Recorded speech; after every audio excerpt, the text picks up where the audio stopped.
Welcome back, everyone, to yet another Clan Reveal stream here on the Paradox Interactive channel. Now, last week, I promised a very special guest, and if you look to, I assume it... Oh, right and left is weird, but... No, over there. Right, correct. Brian Soda, how are you doing? For everyone who doesn't know, which should be, if you're watching this, no one, Brian, you are the narrative lead, and that's one of the main reasons why we're having you on to talk about Malkavian today.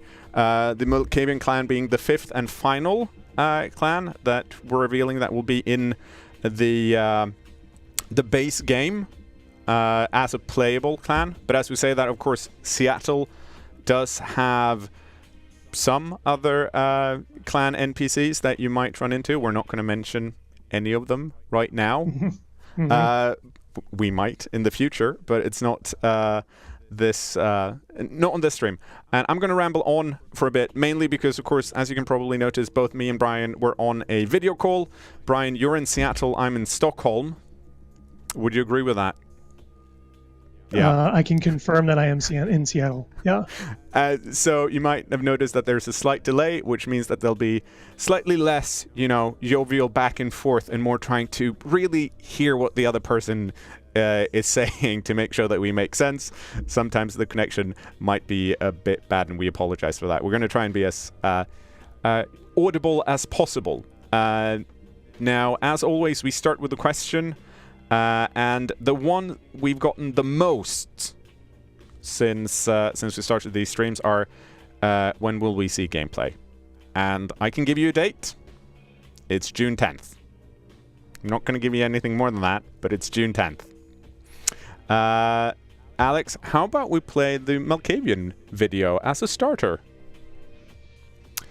And we're back. Now, I rambled on a lot, and I apologize for that. So, Brian, how about you tell us a bit about the Malkavian clan, where they're from, what they do, what's their deal? So, the Malkavian clan, first of all, it's finally great to announce that we've got them out, because, man, you guys asked a lot about that.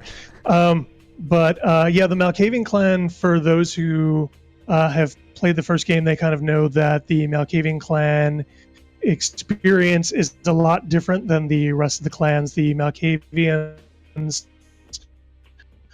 are the world, the way that they interpret things is a lot different than normal vampires. Some of that is due to insight, which is kind of they know things for some reasons, and that they sometimes don't know what they are interpreting. They kind of just know that they know a fact, or they know something, and they don't quite know how to perceive that fact. And a lot of that comes out in dialogue. They might know something about a character, they might have an understanding, or might have a just kind of an impression of a character before they've met them. Sometimes that comes out in dialogue. And another thing the Malkavians are known for is that sometimes they see things that other people don't see. Famously, in the first one, they would do things like interact with the TV anchor or some other objects, or sometimes they would hear things that weren't there, like whispers. And that's definitely something we're carrying over to the second kind of unique experience. They will be, they're kind of, as far as how we write them, the rest of the game is generally written or in a pretty final state, and then we kind of do a pass on the Malkavians. Not to say that we haven't done any Malkavian stuff yet, but we generally wait till we have most of the game, and then we do a Malkavian pass where we kind of the Malkavians, because they do speak differently, because they are kind of a different playthrough. We wait till we've got everything, and then we kind of design the Malkavian experience around what we've got in the game. But yes, the Malkavians, for the most part, you're going to maybe see some things that other clans don't. You're going to have dialogue that is a very different experience than every other clan. I will say that in like Seattle in general, as far as the lore goes, Malkavians aren't very common. So the way that vampire NPCs feel about Malkavians is a little bit different than LA. And they're kind of they're a little bit more rare in Seattle, and that there's something that there might be a little bit more prejudice against Malkavians from the NPCs in Seattle. They are not as fond of them. No, because that's one of the things I find so interesting about Malkavians, because a lot of people might look at them and be like, oh, they suffer from derangements, or they seem to be suffer from some type of mental illness, or all of them at the same time. But looking at it from like the vampire society perspective, it must be really annoying if you're a powerful Ventru to have a Malkavian come around and then, spontaneously just spill some secrets that they don't necessarily know are Ventru secrets because it just popped up in their head. Yeah, and it also kind of it's one of the things that kind of makes them unpopular with some of the other vampire clans, because again, like, they never know what a Malkavian might say. So let's see. Even the Malkavian might be doing something they're not supposed to. Yeah, and you mentioned this a bit just now, how in game to write Malkavian you kind of have to already know what's happening in the story, so it's hard. Like, once you have the full story, and you can then start adding more Malkavian narrative, because sometimes they know things that the player won't know for a while. So can you talk a bit about how you design around or write around the derangements that Malkavian suffer from? Yeah, in the first game we tended to make the Malkavians kind of they manifested a lot of their derangements as Frost sometimes does a little bit funny, which in the community it's pretty much called fish milk kind of presentation, which is they err on the kind of comedy side of them being funny, crazy. But and this one, it's still going to be a different experience. It's going to be more taking into the darker side of what it's like to be Malkavian. You have to take into account things like they are part of the Malkavian network, so they've got voices possibly coming into their head at times where they're hearing things they don't understand. There's things like their insight that we talked about, where they know things and they don't know why. Things like we tend to take them in a little bit more of a paranoid kind of feel because of some of the story elements, and also because of the way that they are perceived in the vampire community in Seattle. So is definitely going to be a little bit of a different feel in how we portray the Malkavian insanity in this one. But at the same time, if I think for players kind of who played the first one, who are looking for a completely different feel, a different experience, that is completely the case with this game. Let's move on to one of my favorite parts of each one of these streams, and that's talking about each curse, because of course each vampire clan suffers from a curse, and sometimes they're very similar to what we find in the pen and paper version, and sometimes they've been tweaked to fit into more of a video game format. And I think the Malk's curse is probably, if you played Bloodlines 1, it's probably one of the most well-known curses, as it were. Can you talk a bit about what the curse is like for those that for some reason don't know? So the Malkavian curse is very similar to Bloodlines 1, where it is the fact that it is a little bit harder to grasp what they're saying or what they might be saying to an NPC, or what that reaction might be from an NPC. There's also the fact that the Malkavians will sometimes perceive things that may not actually be there, or hear things that may not be there, which may be a little bit distracting sometimes. Not constant, but that it can be something that could creep up once in a while. But in general, it's the Malkavians are kind of the Malkavian players trying to figure out exactly what is going on with their Malkavian sometimes, or maybe even why one character sets them off for, and the Malkavian a little bit for reasons. So it's essentially a case of where a non-Malkavian player might be like presented with a game world and be like, yes, this is what's happening.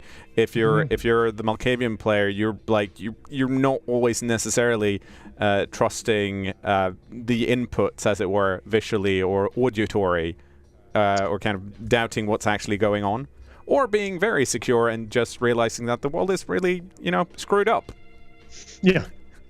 Onwards and upwards then. The powers, of course, in Bloodlines 2, you keep one of your you keep a thin blood discipline, and then you get 2 clan powers when you become part of a clan. From Malkavian, you get Dementation, which we've not talked about, and Auspex, which we've talked about previously. So can you give us an idea of how Dementation will work in game?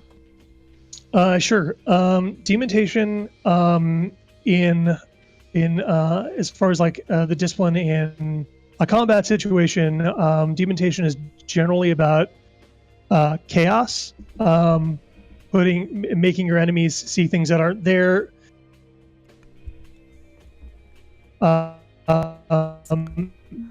making them either frightened or enraged.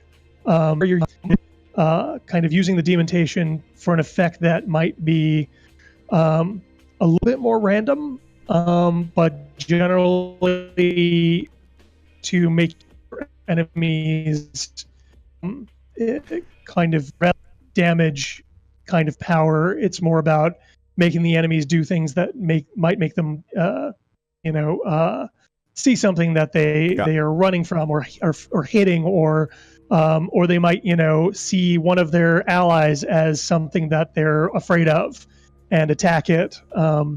So we have that kind of ability in the active powers. Another thing, and anybody who played Bloodlines 1 will also remember that Dementation can also affect dialogues. And of course, there's some kind of wonderful things that Dementation can be used for when you're using it on a character in dialogue.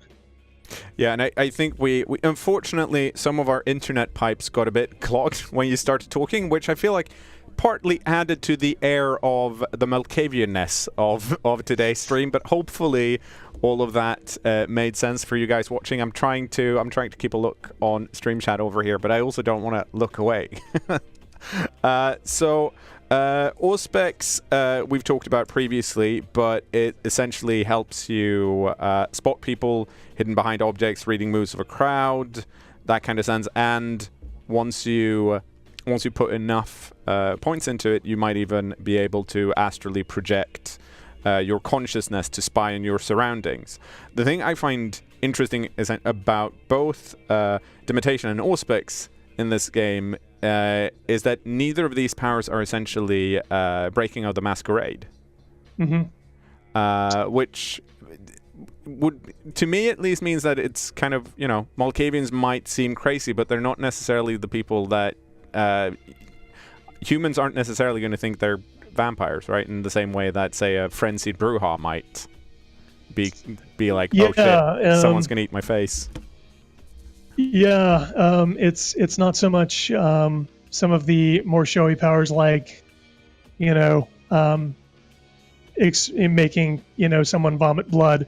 Yeah. But it's more stuff that is is going to be about making others around you possibly seem insane, which kind of is a great diversion if you're about Malkavian.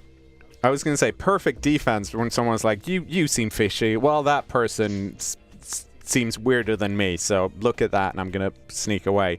So at this point in the stream, we usually present someone else from the team here in Stockholm and talk about their first playthrough character. So I'm going to let Paula,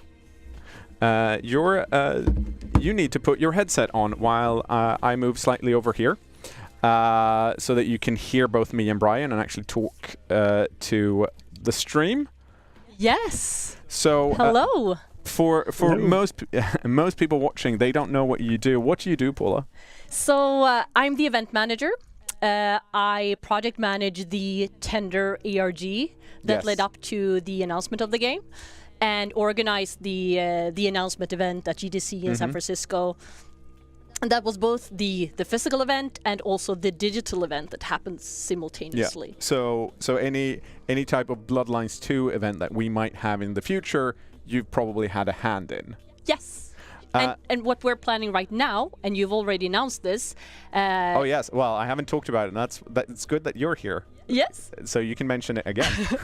Good, but I'm currently planning for PDXCon. Yes. And Bloodlines is actually going to be playable there for the first time for fans. Yes. And I know for sure that Brian, you're going to be there, meet the fans, host a bunch of talks, and you're going to bring the crew from Heartsuit Labs as well to Berlin. See, maybe this is news to you. This may be the first time I've heard of it, but wow. We find that as long as we have a very engaged event manager, things just work out. Yes. Now, before we get started on your character and why Malkavian, I just want to let Stream Chat know that if you have any specific event questions for Paula, put them in Stream Chat. We'll ask them before we say goodbye to Paula. Now, Paula, why are you playing Malkavian? Yes, I know, and from what I've heard as well. It's just backwards, is what it is. Yes, maybe you should save the Malkavians for the second or for the third playthrough and so on. So that's probably the best advice. But for me, yes, I want to dive into the deep end of the pool. I want to fully embrace my inner Malkavian, and usually when I play RPGs, I play it safe. I choose like the nice dialogue options, and I just like I'm scared of offending someone or making someone angry with me and stuff like that. But enough of that for Bloodlines 2. I want to fully immerse myself in this extraordinary world that the team has put together. And I remember we sent you to a Convention of Thorns LARP a while back, and you played a Giovanni character, and then you came back and you were like, well, I didn't die, so that was nice. Or did you die? I can't remember. No, I barely made it out alive, yeah. So, tell me about your character that you're going to play, because this is the most important part. Yes. So, this is Madison, or Mads. Okay. At least one version of her. She plays around with a lot of different personas and looks and so on. She's an ex-psychiatrist. She is obsessed by the sick and the broken, and she feeds on patients in hospitals all over Seattle. In her human life, she was specialized in patients with heavy trauma, had suffered heavy trauma of different kinds, but this was just a too heavy burden to bear. It broke her piece by piece. She started to self-medicate, stealing prescription drugs from patients. She just went down a very dark, slippery slope. I feel very bad about this, because you've clearly prepared a lot more for your character than I did for mine. I've had a lot of fun with it. I'm so excited to bring her. So how do you think you're gonna play Bloodlines 2? Are you gonna go for the more combat chaosy stuff, or are you gonna have more of a social approach? Well, having the disciplines that I do, of course, I'm going to focus a lot on them. So I can imagine Mads going around and very much enjoying other people not knowing how crazy and how mad she really is, and how easy she can just like cause dementation on everyone. And like I imagine like if she's in a conversation with someone and she just thinks they're too boring, like what are you saying, then she's just gonna... You play video games very differently than me. Yeah, I imagine so. But like, make them sound like an animal and like quack out of there and stuff like that. I mean, I don't know if we can actually do that in game. I don't want to promise too much. No, maybe not. That's just like here. Let's see if we have. I have not had any feedback from Fiona that we have any specific event questions. Well. Actually, Sketchblock wants to know if we're going to bring the LA by Night coterie to PDXCon. Oh, and that's a good idea. It is. I mean, it would be super fun if we could get them. Yes. I don't think we can say yes or no for that question, though, other than it's a nice suggestion. Yes, it is. And we'll see what we can do. Yeah. Okay, let's see if...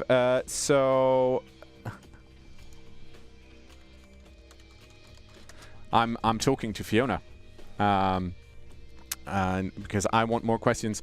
But Paula, thank you so much. Thank you. I think we're gonna go back and see if ask Brian some questions, since he's been patiently sitting here doing the thing. Good luck. Thank you so much. Ooh, I'm gonna put this. Oh, okay. The noise is over. Welcome back, Brian. How do you feel about Paula's approach to her Malkavian character? Well, do you think she'll be able to make someone quack like a chicken? I would be spoiling way too much if I did say anything. Yeah, about that. I think that's a fair point. Let's see. Okay, so I have some. Question from Fiona here. We know that for Paula, Malkavian is going to be a first playthrough choice. But at the same time, and I don't know if you agree or disagree with this, Brian, but people I talk to when we talk about the previous games, they were like, say Malkavian for a second playthrough. How do you feel about a Malkavian playthrough in Bloodlines 2? Is it a first playthrough, or is it like come back to it once you have an idea of what's going to happen? I think it's up to the player. Definitely players who play through the game once as a different clan are going to have more of an understanding of what Malkavian's talking about. And if someone wants to go in cold and get the full Malkavian experience of not quite understanding what's going on, I'd say start with Malkavians. Okay. Fair enough. There's also things I can't talk about that I'm like, oh yes, man. Of course. Because there's some things that I'm like, you'll enjoy the Malkavian playthrough for reasons. No, and I think that has always been one of the problems with the streams, right? Is that there's so much you want to talk about, but not necessarily everything we can talk about yet. Because one of the things that Florian has talked about previously, for example, is that not everything is set in stone yet. There's stuff that you guys are still experimenting with, where you have an idea of what you want to do, but you're not necessarily sure of the implication. For example, we talked about possibly, destructible weapons, for example, that kind of thing. One of the things I'd personally like to know about is, now we've been all walking around with Bloodlines 2 knowing about it for quite a while. Then we announced it. Now everyone knows. How has that changed for you? Like, are you getting more reactions about Bloodlines 2? Or I assume a lot of people are hyped, but what are the big differences between, sneaking around being like, yes, we're working on a game, but we can't tell you about it, versus it's freaking Bloodlines 2? I guess this kind of years of silence for a while. I guess I started answering things on Twitter again. There's that because I can actually do that. There's the fact that definitely it's not something where we have anymore. It's generally we're all everybody at Hardsuit is just really happy to finally be able to talk about it, because there's just this big secret weighing on us for years. Let's see, we have some questions here, and most of these are things that I'm not necessarily sure we can actually talk about yet. I know that people are, so I think what we'll have to do here is that if you know that we can't talk about it, which you probably do, you can just say, we can't talk about that yet. Or it could just be cryptic. Sure. There's been some speculations, I know, on Reddit, for example, about clan-specific havens. I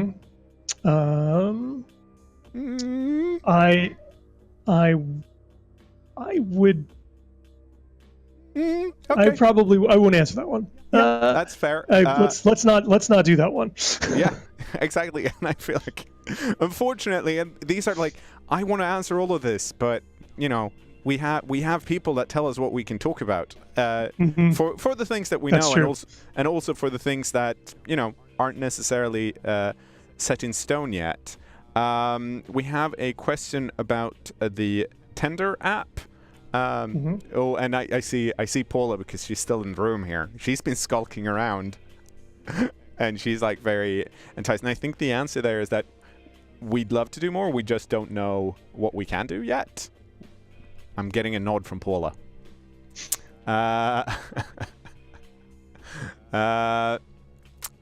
So let's. Is the Malkavian in the clan trailer the same one as the one on the cover of the game? I mean, maybe we can't talk about that either. I'm sorry, everyone. I feel like we have Brian on, and you're asking a lot of specific questions that we can't answer, which is a bummer. So, what else do we? Will there be a sewer system in the game? And I mean, they do not expect the extent of sewers that there was in the first game. Yeah, that I can answer. Yeah. So for all of the people that came to Bloodlines 1 being like, I love the sewer sections, more of those, they might be slightly disappointed. Yeah, that one. We'll just have to save those for sewer DLC. Yeah. Ooh, we should. Is okay.